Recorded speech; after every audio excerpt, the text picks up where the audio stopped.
This is a great comment, so let's talk about it. In the previous video, I mentioned I have 2 boys. This person is saying, I'm pretty sure you would prefer your son to be with a woman without kids than a single mother. Absolutely. If my boys don't have any children, then I would prefer for them to have the love of their life and build a happy home with one person and have kids with one person. However, having a preference and devaluing are 2 different things. I would never teach my sons to devalue any woman, but they can have a preference and a standard for themselves. And you also have to keep in mind the realities of life.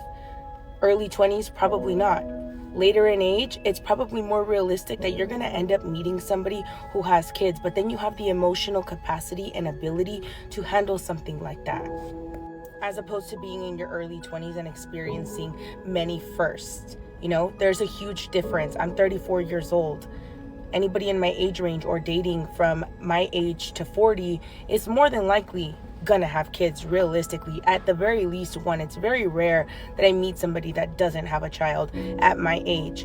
So it's all about the age and the reality of life perspective. Would I want that for my sons when they're 20 years old? No. I want my sons to travel the world. I want my sons to date freely. I don't even want my sons to get married at that age. I don't want them to start thinking about that until they're in their 30s or starting their 30s. I want them to live a full life of travel, get their careers going so that they can be providers, protectors, and leaders.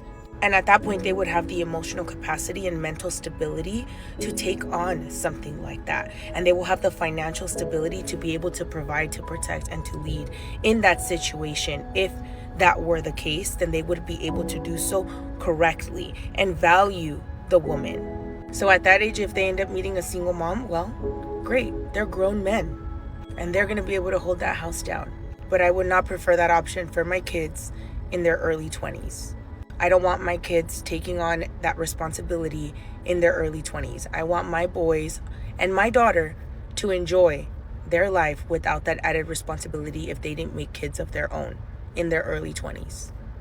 So that's my answer.